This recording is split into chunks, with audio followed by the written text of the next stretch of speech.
Gálatas capítulo 5.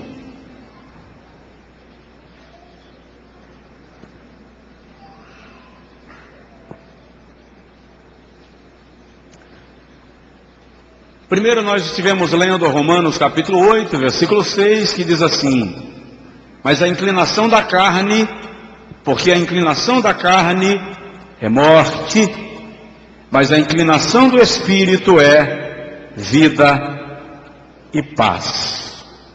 Aí nós vamos para Gálatas capítulo 5, versículo de número 19 a 21. Gálatas 5, 19.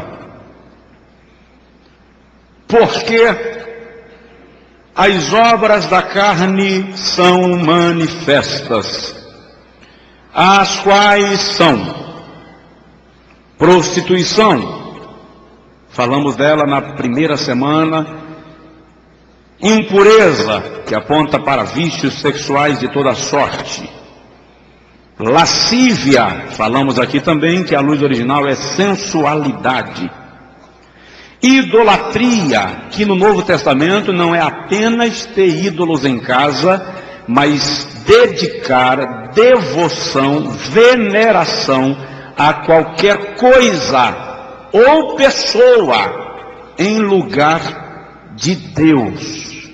Feitiçarias, também falamos aqui terça-feira passada, e eu fui procurado, não foi só por uma pessoa terça-feira passada que tinha em casa algum livro voltado nessa área da magia negra. E tá, né, pastor, eu não leio, mas tá lá, eu peguei, guardei, botei na estante, achei que não tinha nada a ver. E se livra desse trem em nome de Jesus. Você não precisa disso, Jesus está sobre nós e em nós, amém? Inimizades. Pergunta para a pessoa do seu lado: você já perdoou aquela pessoa? Eu falei sobre isso aqui terça-feira passada. Você já perdoou aquela pessoa? Mas vamos lá. Porfias, emulações, iras, pelejas, dissensões, heresias, invejas, homicídios, bebedices, glutonarias e coisas semelhantes a estas, acerca das quais vos declaro, como já antes vos disse, que os que cometem tais coisas não herdarão o reino de Deus. Diga comigo: Senhor, tem misericórdia da minha vida e faz uma faxina dentro de mim. Aleluia. Deixa eu repetir só umas duas coisinhas que eu falei aqui. O que mais vale nesta mensagem, nesta série de estudos, não é o que você escreve, mas o que você decide. Naquilo que você sentir que o Senhor falou contigo, que você está cometendo esse pecado, esta obra da carne, você vai dizer para Deus: eu quero limpeza, eu quero santificação, eu quero transformação, eu quero mudança dentro de mim. E eu disse aqui que existem gavetas na nossa casa que a gente enche de papel, fios, bagulhos, canetas, ferramentas, e ninguém pode mexer porque é a minha gaveta. Só que o Espírito Santo quer abrir algumas gavetas da nossa alma, porque tem documento velho lá que precisa ser jogado fora, e o Senhor quer ocupar o seu interior com coisa nova, com bênçãos. Amém? Em nome de Jesus. Deixa eu pedir, me permitam, aos amados pais, se eles puderem, eu não sei se o culto infantil está funcionando hoje, mas por gentileza. E outra coisa que eu quero pedir, desculpa eu interromper, não converse com o seu vizinho agora, deixe ele ser abençoado pela palavra de Deus, em nome de Jesus. Amém? Então eu falei aqui sobre essa faxina que Deus quer fazer na nossa vida, limpando o nosso interior. Tem coisas dentro do homem, da mulher, que ninguém sabe. E tem alguns que dizem assim: tem segredo meu que eu vou morrer com ele. Não morra com esse troço. Deposite-o aos pés do Calvário nesta noite e marche com vitória, porque Deus está na sua vida. Amém? Nós vamos continuar agora a partir de porfias. É a 7ª obra da carne, está no versículo 20, relacionada nesse texto do apóstolo Paulo. E deixa eu dizer para os irmãos, essas obras são de quem? Não ouvi, perdão. Da carne, não é do diabo não, tá? São obras da carne. O detalhe é que Satanás tira muito bom proveito delas, porque são legalidades, brechas, conveniências que nós criamos para que o adversário atue contra nós através das nossas próprias práticas. Eu não quero minimizar a coisa, eu quero que você realmente entenda o valor e a profundidade disso, para não arriscar querer conviver com elas de maneira mais discreta. Essas obras precisam ser extirpadas do nosso dia a dia e desenvolvido em nós o fruto do Espírito Santo, que nós vamos falar quando concluirmos essa série. O que Paulo chama de porfias?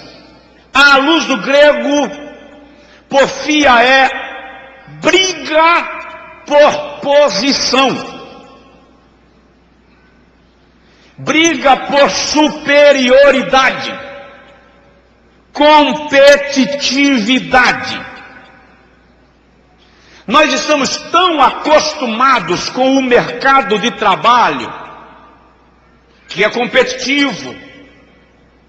As universidades jogam, se eu posso usar essa expressão, eu coloco entre aspas, no mercado de trabalho, milhares de novos profissionais, todos os anos. E cada um tem que brigar para manter o seu espaço. Alguém chega a dizer que o mercado de trabalho é predador. O problema é quando essa competitividade, quando essa contenda, quando esta briga invade a nossa vida cristã. E aí a gente briga por posição na empresa e na igreja, na rua e em casa. Nos tornamos verdadeiros gananciosos na busca pelo status. É incrível como isso se tornou comum entre nós. Se briga pelo cargo, pela oportunidade, pela posição, pelo reconhecimento, pelo aplauso. Alguns cantam, e infelizmente cantam para provar que cantou melhor fulano. Alguns pregam e lutam para pregar melhor que o outro. E o reino de Deus não precisa disto. Pastor Paul Yong-Cho é o pastor da maior igreja do mundo, em Seul, na Coreia do Sul. É uma igreja de 600 mil membros. Ele disse que quando começou a pregar, ele queria pregar como Billy Graham, que é o evangelista mais conhecido do século passado, ainda vivo. Só que Yong-Cho disse que o timbre de voz dele não alcançava o timbre do Billy Graham. Se ele fosse pregar no ritmo que o Billy Graham pregava, ele ficava rouco e não conseguia terminar a mensagem. Até que um dia Jesus falou com ele: pô, eu não quero 2 Billys, eu só quero um. Eu quero um Billy Graham e quero um Paul Yong-Cho. Seja você mesmo. Deixe eu lhe usar como você é. Quando nós entendemos que Deus não quer criar uma máscara em nós, mas que Ele quer que nós sejamos como Ele planejou que viéssemos a ser, a vida cristã fica mais leve. A vida cristã se torna possível, que basta aparecer com Jesus. Agora, pior do que querer pregar como alguém, cantar como alguém, é querer superar alguém. Aí vem as disputas. Vamos para a Bíblia? Vamos começar por Coríntios. Primeira carta, capítulo 1. A igreja de Corinto é uma das igrejas que mais dá dor de cabeça ao apóstolo Paulo. Basta lembrar que a palavra Corinto significa corrupto. Eu já falei aqui que em Corinto estava o templo do deus do erotismo. E na igreja de Corinto havia uma disputa. Olha o capítulo 1, versículo 11. Porque a respeito de vós, irmãos meus, me foi comunicado pelos da família de Cloé, que há contendas entre vós. Quero dizer com isto, que cada um de vós diz, eu sou de Paulo. O outro diz, eu sou de Apolo. E o outro, sou de Cefas. E o outro diz, eu sou de Cristo. Os de Paulo eram aqueles que prezavam pelo ensino metódico, sistemático. Haviam sido convertidos pelo ministério apostólico de Paulo. Tinham nele o ícone da fé cristã, portanto eu só ouço ensinos de Paulo. Os de Apolo eram a turma do barulho. Apolo era um pregador eloquente, Paulo não, Paulo era meio lento na pregação. Paulo conseguiu fazer um camarada dormir enquanto ele pregava. É só ler Atos capítulo 20. Dormiu que caiu da janela. Já Apolo não, Apolo era aquele pregador eloquente que movia a multidão, aí conseguiu logo a multidão de irmãos que dizem, ah não, eu prefiro ir com Apolo, aquele prega. Como Deus usa aquele irmão, que não vaza. Não, se o pregador for irmão Apolo, pode me convidar que eu vou.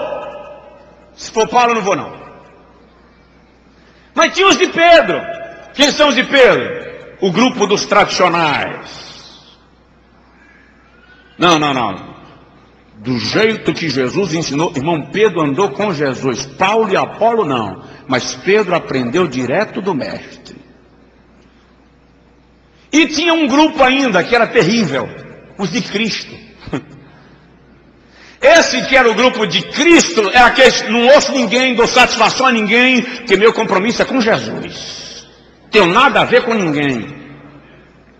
Tem pregador que diz assim, irmão, o culto termina 9h30, tá, já é 10 horas, mas essa igreja é de Jesus e meu compromisso é com Ele. Ó, dedinho. Meu compromisso também é com Jesus. Mas quando eu tenho compromisso com Jesus, consequentemente eu tenho compromisso com a sua igreja. E com princípios que a regem. E com regras que são executadas. Então havia um grupo, 4 grupos divididos na igreja, aí lá vou eu, dá licença. Que às vezes as nossas igrejas são verdadeiras. Eu não queria usar a expressão que me veio na ponta da língua. Panelinhas. Não, eu gosto de fulano, de fulano, de fulano. De Beltrano eu não suporto, não vou com a cara. Tem gente que se opõe a um projeto, não pelo projeto, só porque quem lançou o projeto foi o irmão fulano. Esqueceu-se da visão do reino de Deus. Que cristianismo é esse? Que as pessoas brigam para provar que a minha igreja é melhor do que a tua. Que cristianismo é esse? Que eu tenho que mostrar que a minha igreja vai para o céu e a tua não? Que cristianismo é esse? Que valoriza as minhas convicções doutrinárias e despreza as convicções do outro. Contendemos, brigamos. Eu disse aqui um dia, eu estava saindo do shopping com o Jones e eu vi dois irmãos. Eu nunca mais os vi, ou se eu os vi, eu também não guardei a imagem deles na memória. Eu não os conhecia, eles não me conheciam também, eu acho. E eles estavam discutindo Bíblia no estacionamento do shopping. E já estavam botando o dedo no nariz um do outro. Eu falei com o Jones, meu menino, fica aqui no carro ouvindo o som que o pai vai ali desmanchar um ninho. Mas eu fui mal educado ao quadrado naquele dia. Irmãos, por favor, não se envergonhem do seu pastor, tá? Mas eu fui bem deseducado. Fui deselegante ao extremo. Cheguei, encostei no carro e fiquei ouvindo a conversa alheia. Se eles não quisessem que ninguém ouvisse, estaria falando baixo, né? Estava gritando, queria que todo mundo ouvisse. E eu fiquei ouvindo a conversa alheia e de repente um deles se incomodou com a minha presença e virou para mim e falou no tom que ele estava falando com o outro. Pois não, senhor, podemos lhe ajudar em alguma coisa? Eu disse, pode. Estou achando legal a discussão de vocês. Vocês estão discutindo Bíblia no estacionamento de um shopping. E eu estou gostando mais ainda, porque vocês estão discutindo um assunto que começou a ser debatido há 500 anos atrás, na Reforma Protestante. Discípulos de Lutero e de Calvino tiveram embates noites inteiras para chegarem a essa conclusão e não conseguiram.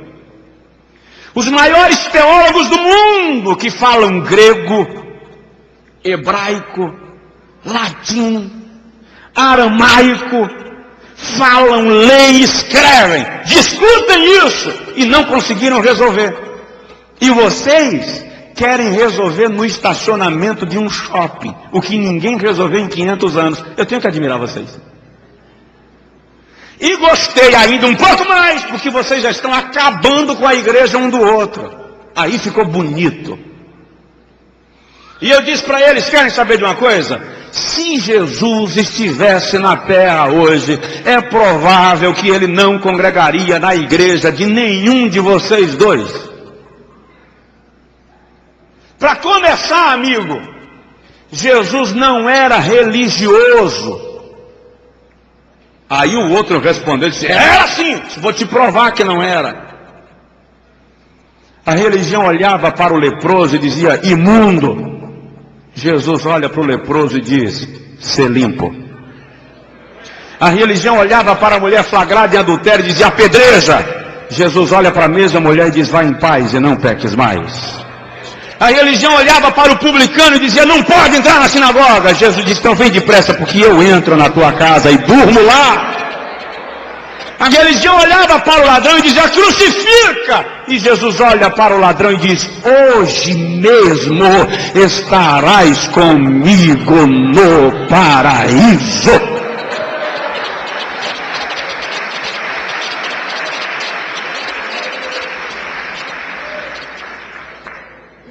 Primeiro aos Coríntios, vamos lá, capítulo 3, versículo 3. Estamos falando de porfias, e eu quero agilizar que eu preciso falar de algumas mais hoje. Capítulo 3, versículo 3. Porque ainda sois carnais, pois havendo entre vós inveja, não vou falar nada dela hoje, contendas, dissensões, não sois porventura carnais e não andais segundo os homens? Antes de a gente comentar, vamos logo para Tiago. Eu gosto de Tiago. O Tiago é um apóstolo contundente. Fala a verdade para mim, por favor. Quem já ouviu uma pregação sobre Tiago mais de uma vez, fora aquele capítulo 5, versículo 16, a oração de um justo pode muito em seus efeitos. Essa a gente prega todo dia. Eu falo dos outros textos de Tiago. Quem já ouviu pelo menos uma vez alguém pregando sobre Tiago? Levanta a mão, por favor. Viu que minoria? Tiago bate forte na nossa hipocrisia religiosa. Tiago confronta as nossas conveniências. Tiago diz assim: quando chega um analfabeto entre vós, vocês desprezam, e quando chega um doutor, vocês exaltam. Isso dói. Tiago diz assim: chega um necessitado na tua casa, e em vez de você suprir a necessidade dele, você bate no ombro e diz: Deus te abençoe, e o despede com a mão vazia. Aí Tiago diz: ô hipócrita, mostra-me a tua fé e eu te mostrarei as minhas obras. Na versão de Lutero, a epístola de Tiago ficou depois do Apocalipse. Sabia disso? Depois que o camarada leu o Apocalipse, o mundo já se acabou mesmo. Ele não quer nem saber de ler Lutero mais, de ler Tiago.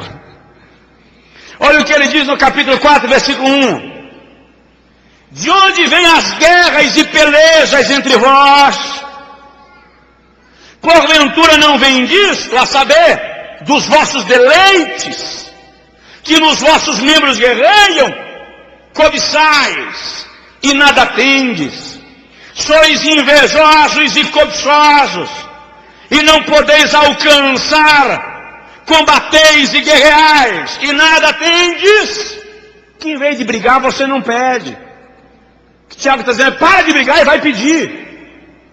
Ora que Deus te dá. Porfias. Quantos que estão sendo vítimas disso? Quantas igrejas sendo destruídas por causa delas, por causa da ambição pela posição. Querido, Jesus ia caminhando para Jerusalém? Me parece que sim. Professores de teologia, me ajudem. E os discípulos vinham conversando atrás dele: quem será o maior no reino de Deus? Quem é o maior? Pedro disse: deve ser eu, né? Porque afinal de contas o mestre me coloca em todas. Aí João diz: mas eu descanso minha cabeça no seu peito. Judas Iscariotes: mas eu sou o tesoureiro do ministério. De repente, quando eles chegam lá, aparece uma mãe sabida, a mulher de Zebedeu. Ela disse: mestre, quero te fazer um pedido. Senhor, vê se o senhor não me rejeita esse pedido. Me atende, tá, Jesus? Estou pedindo aí. Fala, mãe. Eu quero que no teu reino, meus dois filhinhos, meus dois meninos, sentem do teu lado. Um do lado direito e outro do teu lado esquerdo, no teu trono. O resto que se vire. Mas eu quero meus dois meninos do teu lado. Jesus disse assim: eu posso fazer isso, se eles puderem passar pelo batismo que eu passarei. Podemos, mestre? Claro que podemos.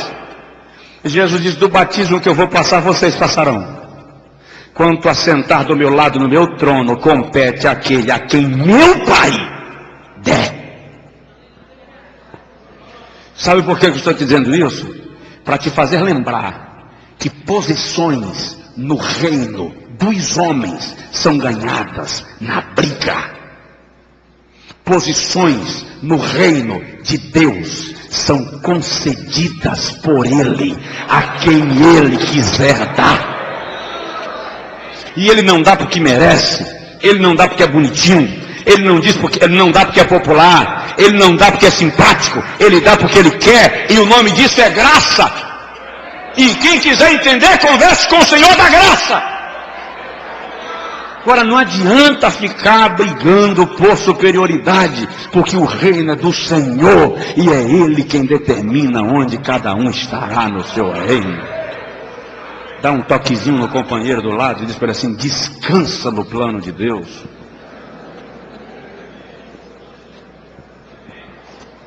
Vamos lá, a oitava obra da carne que Paulo cita aqui. Sua Bíblia está aberta em Gálatas? Diga amém. 5:20. Paulo diz, depois de porfias, vem emulações. Que em alguns textos aí está, ou estão, ciúmes. Sabe o que é ciúme aqui? Ressentimento pelo progresso do outro. Ressentimento pelo sucesso do outro. Não queria que o outro conseguisse. O indivíduo fica enciumado com o irmão que prosperou, que avançou, que Deus usou, que Deus abençoou. Eu sei, alguns pensaram que ciúme aqui era aquele ciúme de marido, de mulher, mas o ciúme aqui não, é o sentimento de amargura porque o outro conseguiu. E como a igreja está carregada de gente assim. Estou machucando você não. Eu já lhe disse que ninguém aqui é anjo sem asas. Nós estamos sendo tratados. Que o Espírito Santo quer que depois de cada uma dessas, aquilo que vai cabendo a nós, a gente vai percebendo e vai dizendo, Deus, eu não quero mais esse troço na minha vida. E você vai começar a se policiar, e a se fiscalizar, e a cuidar, para que você não permaneça cometendo este tipo de pecado. Você consegue dizer amém? Romanos capítulo 13, versículo 13 diz assim, andemos honestamente, como de dia, não em glutonarias, nem em bebedeiras, nem em desonestidades, nem em dissoluções, nem em contendas e invejas. Andemos honestamente. Parabéns, Deus abençoe, você conseguiu. E o coração diz assim, parabéns, infeliz. Ressentimento pelo sucesso alheio. Tem gente que não consegue dar glória a Deus pela vitória do outro. Eu vi um pregador dizendo uma certa feita, que quem não conhece nem teme a Deus faz macumba. Quem sabe o que é macumba? Levanta assim a mão. Tem noção do que é macumba? Não significa que já fez, não. Basta dizer assim, eu sei o que é, tenho noção. Invocar demônios para prejudicar alguém. Mas tem crente que não faz macumba, aí fica fazendo boa cumba. Não invoca os demônios para prejudicar ninguém, mas fica pedindo a Deus para fechar a porta para o vizinho. Fica pedindo a Deus para atrapalhar a vida do vizinho, como se Deus fosse fantoche do nosso egoísmo. Por que não ajoelhar e dizer, Deus abençoa o teu servo, abre portas para a tua igreja. Diz isso para o vizinho aí, para a pessoa do seu lado, eu declaro uma palavra de bênção sobre a sua vida, em nome de Jesus.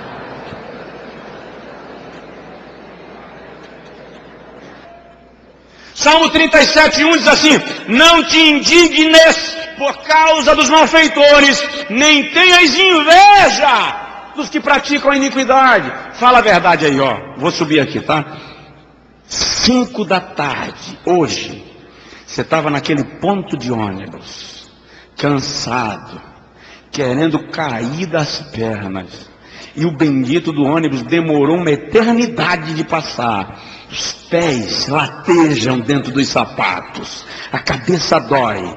Aí passa o indivíduo fumando um cigarro, dirigindo uma picape BMW, uma picape Hilux. Aí você diz assim, é verdade, né, Jesus?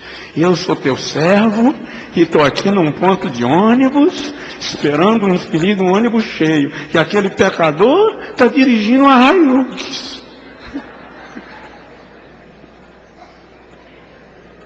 Não tenhas inveja dos que praticam a iniquidade.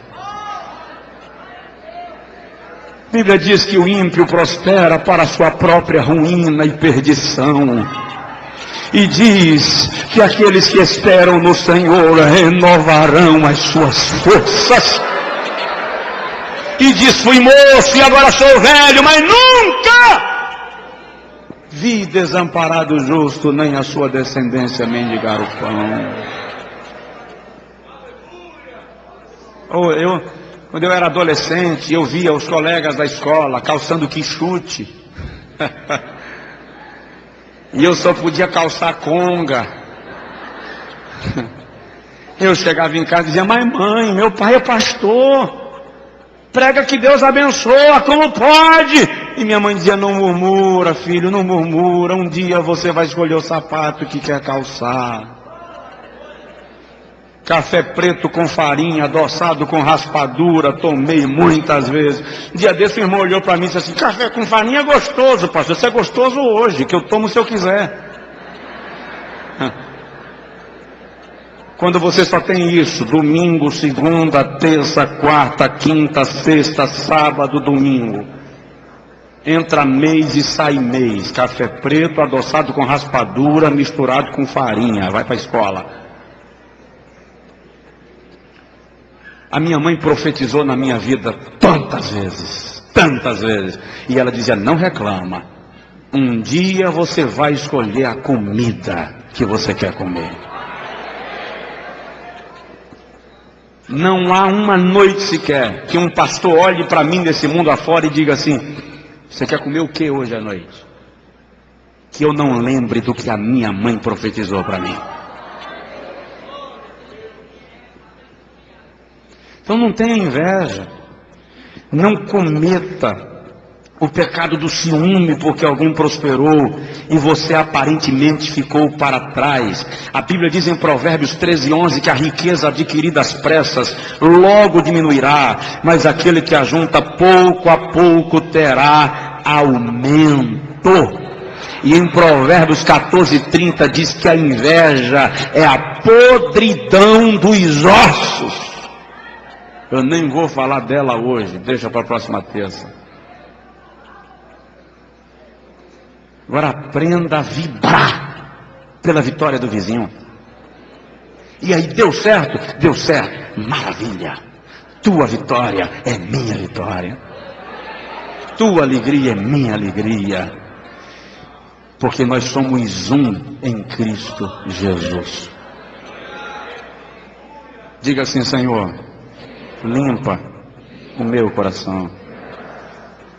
A cunhada que vê a cunhada prosperar e ela não, e diz assim para o marido: olha lá, ó, teu irmão consegue tudo que quer e tu não tira o pé da lama, acabou de enterrar o pescoço. Isso é isso para o marido, enterrou o pescoço dele na lama. Pega na mão dele: filho, nós vamos conseguir também. O Deus que abençoou teu irmão é o Deus que nós servimos, ele nos abençoa. Não, pastor, mas o irmão dele nem é crente. Pronto, então você está em vantagem. Se ele lá no mundo prosperou, você serve o dono do ouro e o dono da prata. Para de murmurar e vence em Cristo Jesus. Amém? Vamos mais um pouquinho e a gente já encerra. Ainda no versículo 20, Paulo: aqui Jesus de Nazaré nos ajuda. Ira! Ira! A expressão grega tumoi dá a ideia de, inchar, acumular, e o indivíduo incha, de repente ele extravasa em fúria, aí o cachorro parte para debaixo da cama, o galo acha o portão do puleiro na hora, e a mulher chama os meninos e diz assim: meu filho, vai orar, que teu pai acabou de desviar. O pai diz assim: meu filho, vem, sai, deixa tua mãe, vem cá, não mexe que você sai na pior. Quantos de nós vivemos explodindo em ira? No trânsito. Levou uma fechada. Ô Senhor! Esses dias eu ia atravessando uma avenida dessa a pé. Semáforo fechado para o carro. Eu podia passar. Mas de repente o semáforo abriu, eu estava no meio, e eu apressei o passo e tinha uma senhora no volante, e ela abaixou o vidro e soltou um baita de um palavrão. Aí quando eu virei para ela, ela fez assim: ô pastor.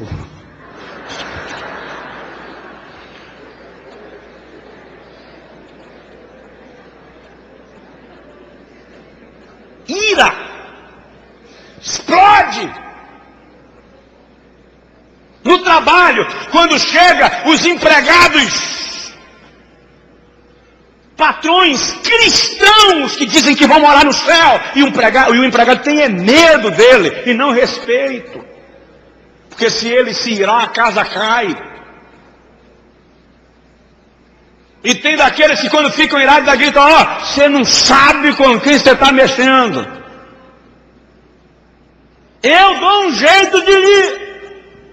O outro diz assim: eu sou crente, mas meu braço, ó, arranca esse troço ou converte ele. A Bíblia diz que é melhor entrar no céu faltando um membro do que ir com tudo para o inferno.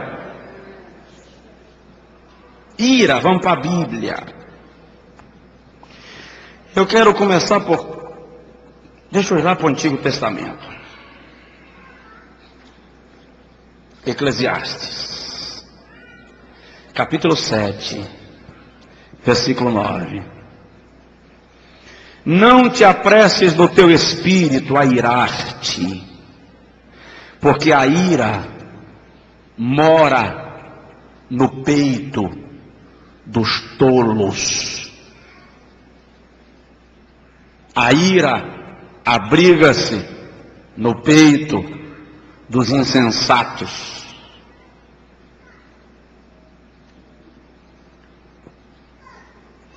Eu estava lendo uma experiência de um executivo norte-americano. Ele disse que na China viu 2 chineses discutindo fervorosamente um assunto, mas eles já estavam... E ele perguntou para o chinês que era o seu guia: por que nesse nível que eles estão, por que eles não dão logo um tapa no outro e não resolvem no braço? E o outro chinês disse: porque aqui, na nossa cultura, o que primeiro se irá, admite que perdeu a razão. Você sabia que quando você fica irado, o cérebro libera uma substância, ou o organismo libera uma substância, que reduz temporariamente a sua inteligência? É por isso que o indivíduo irado não age com bom senso, não assimila as reações. A ira abriga-se no coração de quem? Dos tolos, diz o texto sagrado.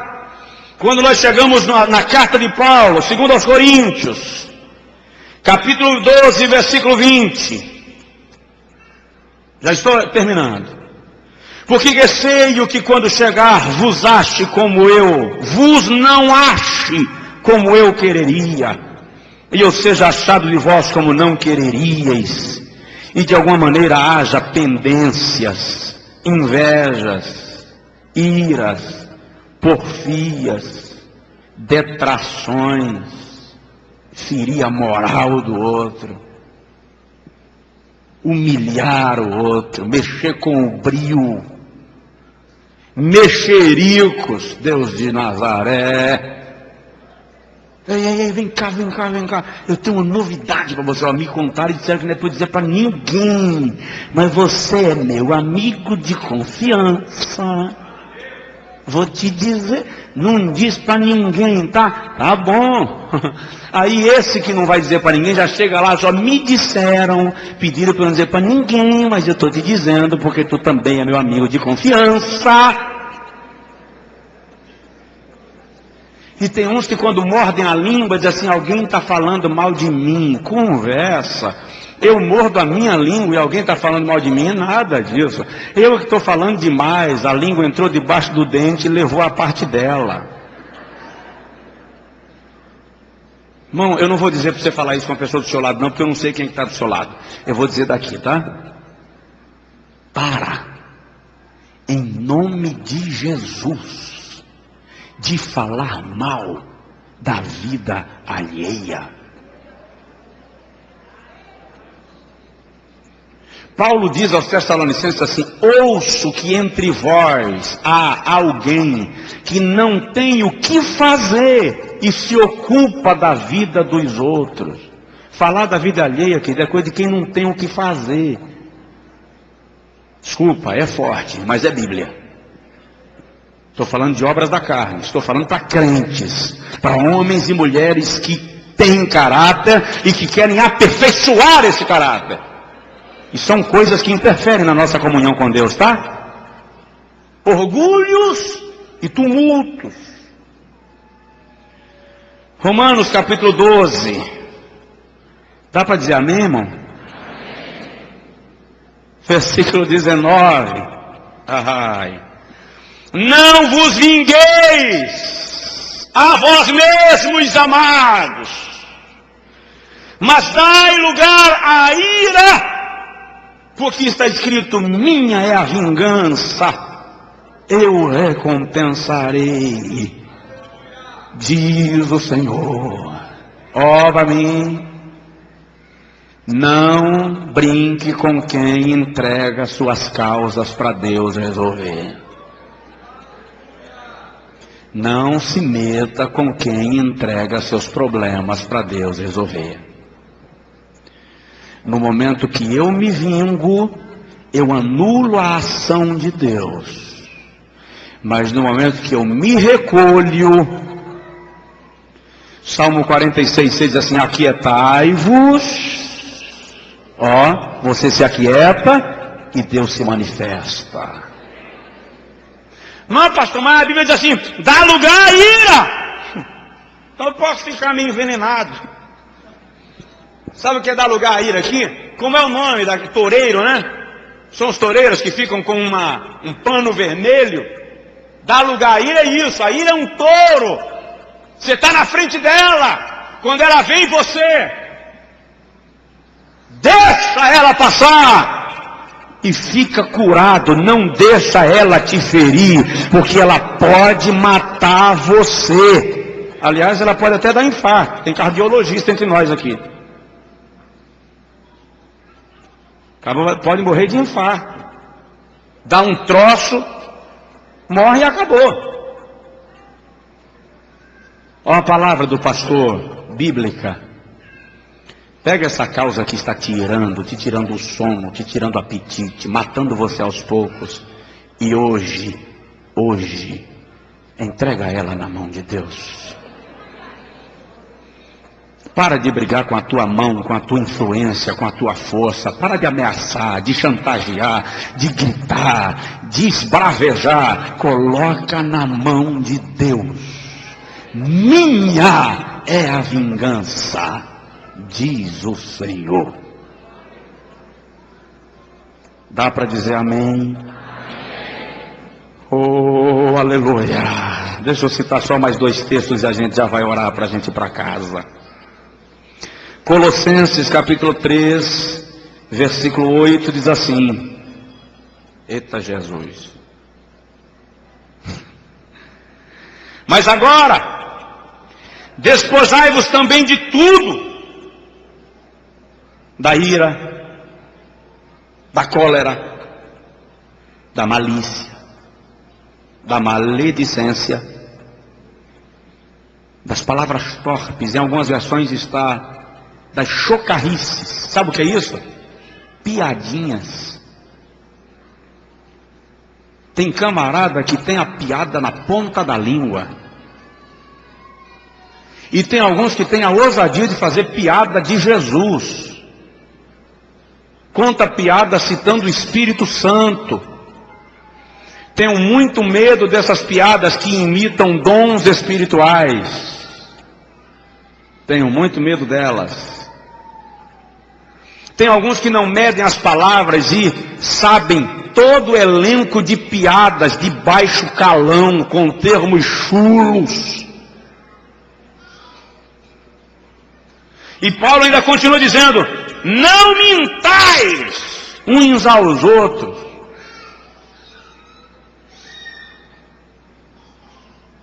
Está duro demais?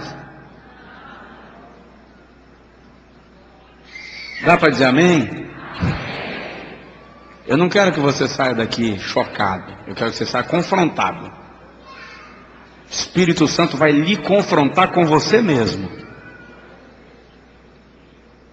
Eu estou falando sério, agora tem isso, eu não estou brincando de pregação. Vamos começar a reduzir as nossas chocarrices. E vamos exterminar as piadas de mau gosto dentre nós. Eu não estou dizendo que você não pode rir, não é porque eu vivo sério. De vez em quando alguém diz assim: pastor, um sorriso. Não é porque eu vivo sério que eu acho que você tem que viver. Não, fique à vontade, pode rir, é de graça. E ainda dizem que rir é mais barato do que fazer cara feia.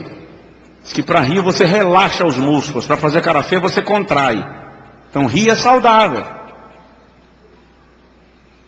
Agora vamos acabar com palavras torpes, e mentiras, e iras. Aí Efésios, para a gente terminar, capítulo 4, versículo 26 e 31, diz assim: irai-vos e não pequeis.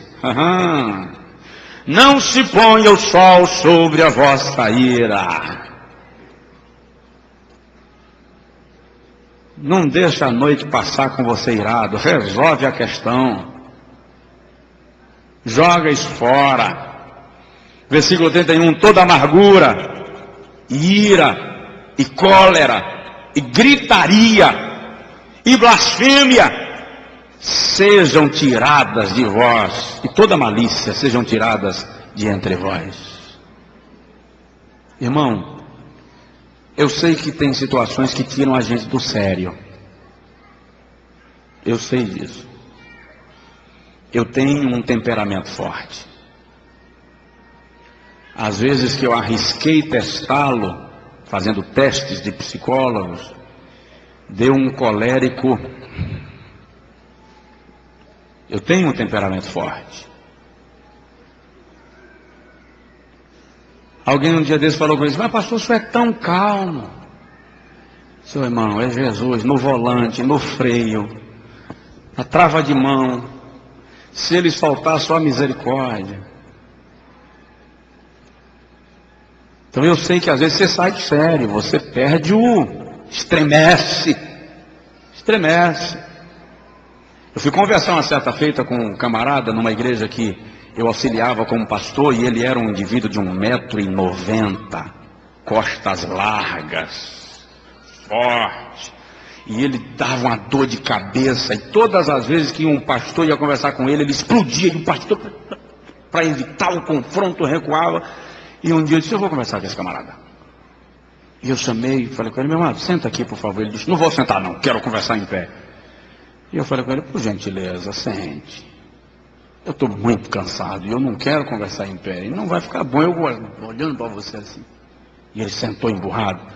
E eu fui falando dos problemas que ele estava causando. De repente ele engrossou a voz e levantou o dedão e apontou e falou como ele falava com os outros e tal.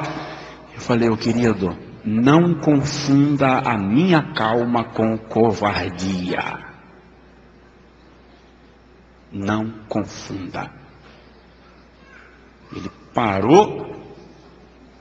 Está para me ouvir? Podemos conversar?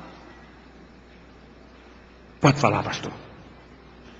Graças a Deus, nunca mais deu problema, nem tribulação, nem luta, nem amargura para ninguém, e Jesus foi honrado. Agora, há situações que você é desafiado no seu temperamento. Um sanguíneo e até um fleumático e um melancólico de vez em quando enche o balde. Mas nós vamos falar disso. Não perca o domínio próprio. Não perca o domínio próprio. Deixa Deus agir por você. Você consegue dizer amém? Que Deus nos ajude. Aí vem pelejas, dissensões. Semana que vem a gente conclui falando disso. Diga comigo: Senhor, no meu coração, eu não quero ira. Eu não quero contenda. Não quero ciúme por causa do sucesso de ninguém. Sou teu filho. Fica em pé, por favor, em nome de Jesus. Eu quero orar com você. Quero interceder com a tua vida. Não esquece disso. Convida outras pessoas para vir para o culto de terça-feira. Mas lembra sempre assim, é culto de ensino, tá? Culto de ensino. Culto de ensino. Irai-vos e não pequeis. Vamos orar. Se você saiu de casa irado hoje, irada,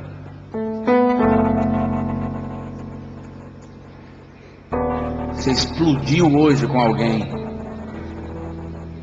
coloca isso aos pés de Jesus agora. Coloque isso aos pés de Jesus. Pastor, estou fervendo com meu marido hoje. Pastor, minha mulher hoje extrapolou.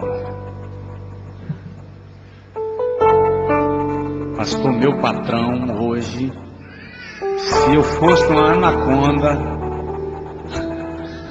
ele ia me pagar. Abre o coração agora e diz para o Senhor: eu abro mão de tudo isso. Eu quero ser lavado. Não quero inveja da sogra, do cunhado, do irmão. Eu quero vibrar com o sucesso do outro, sabendo que o que Deus tem para mim, ninguém toma. Diz aí para o irmão do seu lado: o que Deus tem para você, ninguém toma. Semana que vem eu vou agilizar, porque eu quero terminar a semana que vem para a gente falar sobre fruto do Espírito. Ninguém aguenta caldo quente toda noite assim, né, irmão? Vamos? Ore comigo. Coloca seu coração à disposição de Deus. O que tomaram de você, Deus pode te dar em dobro de outra forma.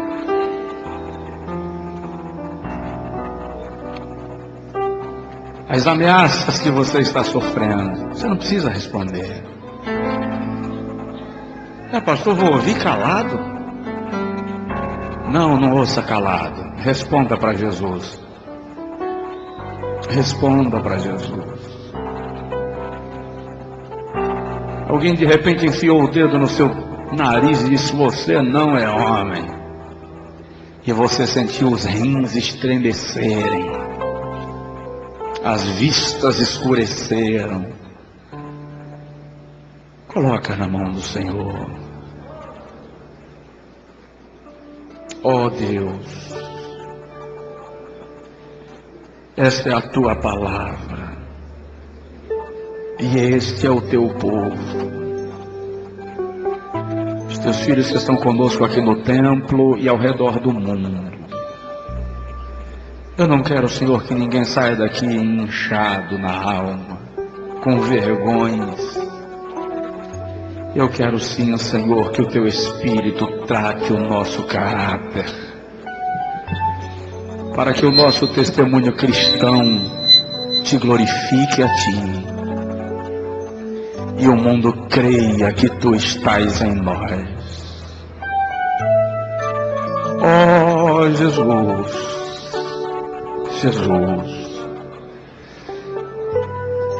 abre as gavetas da alma agora. Anula a contenda, espírito de competitividade, de disputa por posição, por cargo, por status, por influência.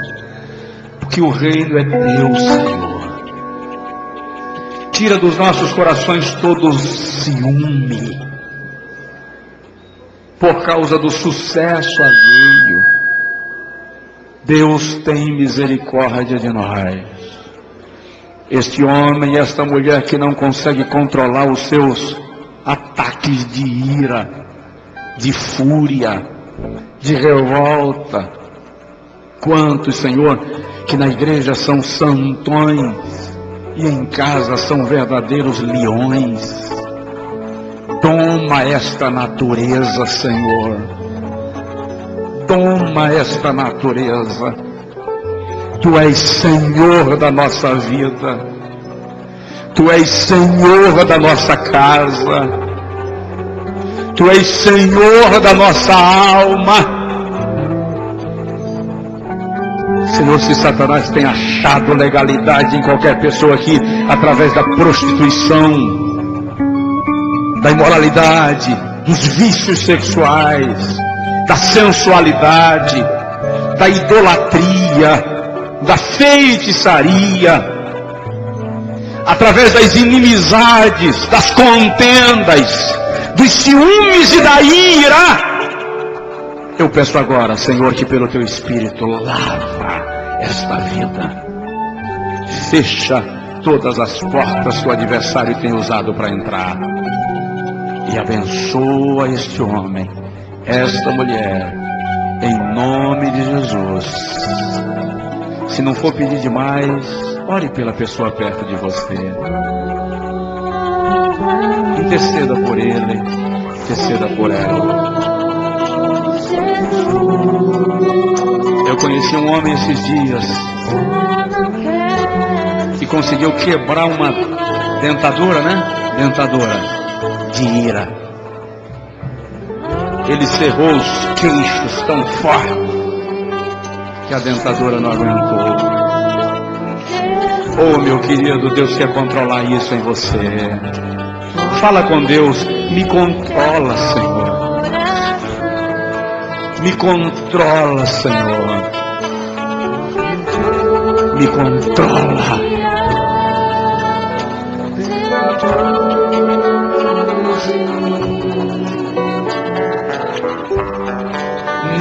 Necessita ser curado, Senhor, porque tudo que há dentro do meu coração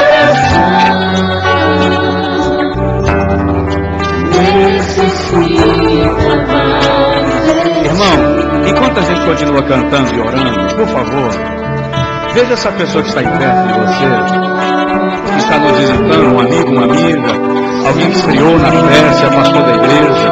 Convide essa pessoa agora para vir à frente, receber a oração, entregando a Jesus a sua vida. E vem com ele, vem com ela. Quando o irmão sair do seu lugar, acenda assim com a mão me avisando. Está vindo aqui a primeira pessoa, está vindo a segunda. Irmão, eu vou pedir que eu observe, não sai agora. Feche a porta do templo para mim, por favor. Por favor, não saia agora. São 9h20, estamos num horário ótimo. Por favor, me aguente um pouco. Se eu perceber que vocês saem do culto, 9h20, 9h15, eu começo a terminar 9. Antes de 9. Eu só não quero ficar no microfone sozinho. Por favor. Olha quantas pessoas se rendendo a Jesus. Olha que coisa linda Deus está fazendo aqui. Você nem deu glória, você nem aplaudiu a sua. Olha que coisa linda. São vidas se rendendo a Jesus. Olha que coisa linda Deus está fazendo aqui nessa noite. Outra jovem, outra jovem. Aleluia. São vidas se rendendo a Cristo.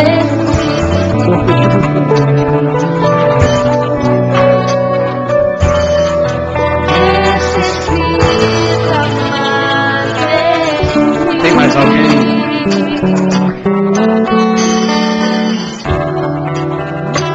está vindo ali outra jovem. Deus abençoe. Louve ao Senhor por estas vidas. Eu quero aqui umas 4 ou 5 moças e rapazes com caneta e papel para estar anotando os nomes dessas pessoas, para que oremos por eles. Mais de uma dezena, acredito que mais de uma quinzena de pessoas se rendendo ao Senhor Jesus. Mais de 15 pessoas. E o incrível é que Deus não trata das 15, Deus trata de cada uma. Deus cuida de você individualmente. Ele não cuida de todos, Ele cuida de cada um. Ele cuida de cada um de nós. Nós vamos orar por estas pessoas, interceder por elas. Eu vou pedir isso aos irmãos. Eu preciso começar a pregar mais cedo. O problema é que eu sei que alguns irmãos têm dificuldade de chegar antes das 8. Aí eu seguro e começo a pregar 8h15. E graças a Deus, todos esperam a mensagem. Mas quando vai dizendo amém, é uma fileira. E a bênção apostólica é parte do culto a Deus. Nós temos cuidado para não terminar muito tarde, em respeito à limitação de cada um. Então nos ajude nisso, em nome de Jesus. Estenda assim a mão ao céu, em direção a toda essa cidade, e vamos gritar assim: nós abençoamos Feira de Santana, em nome de Jesus. Vamos lá? Feira de Santana, em nome de Jesus. Vamos orar por essas pessoas. Já faremos assim a oração final. E aí vamos para casa na paz. E por gentileza, eu preciso hoje, por exemplo, estar honrando nossos compromissos com a empresa que faz a filmagem e a transmissão do culto online. Não deixe aqueles DVDs ficarem ali. Nos ajude, em nome de Jesus. Nós vamos agora orar. Eu vou convidar o irmão Otílio Teixeira para fazer essa oração final, intercedendo por estas pessoas também, pedindo a bênção sobre elas. Os irmãos que vieram com elas vão orar por eles. Depois da oração, você vai dar aquele abraço que Jesus daria, tá? Aquele abraço que Jesus daria. Em nome do Senhor, e ministraremos a bênção apostólica. A paz do Senhor, irmãos. Levante suas mãos para cá. Querido Deus e bondoso Pai, amado Jesus divino, rendemos graças a Ti por quanto nos deste essa oportunidade de estar aqui na Tua presença. Queremos Te agradecer pela mensagem que foi aplicada, meu Senhor, alcançada aos corações pelo poder do Espírito Santo. Agora, Pai, aí está essas pessoas, perdoa os seus pecados, escreva o seu nome no livro da vida, pela grandeza da Tua bondade, dá-lhe vitória, alegria da salvação, e abençoando também os seus familiares, para que tenham a oportunidade de estar também aos pés de Jesus. Abençoa a Tua igreja de modo geral, leva cada um para os nossos lares tranquilo e feliz, dando-nos uma noite de paz, e assim por tudo nós queremos Te agradecer, amado, em nome de Jesus. Até fiz! Os irmãos vão acompanhá-los aqui com o irmão Wellington para anotar seus nomes. Por favor, vai com eles, vai com ela, não deixe eles sozinhos, por favor. Por favor. Pastor Ives, por favor, pastor, para ministrar a bênção apostólica. Irmãos, a bênção apostólica, por favor, a bênção apostólica, pastor Ives estará ministrando. No meio do culto eu falei sobre as eleições de domingo. Ore sobre isso, peça a direção a Deus, entregue o destino da nossa cidade ao Senhor, tá? Nós temos aqui o Edivaldo Lima, ele é membro da nossa igreja, é um dos candidatos a vereadores. Temos o irmão César Paulo, que é presbítero da nossa igreja. Cadê? Saiu? Também é um dos candidatos. Ore por eles para que o Senhor estabeleça neles a sua vontade. Pastor Ives, ministrando a bênção apostólica. Que o amor de nosso Deus, a graça do nosso Senhor Jesus Cristo, a comunhão e a consolação do Espírito Santo seja com nós todos, e todos digamos: Pastor Josué Ribeiro de Ceará está conosco, Deus abençoe. Vai na paz!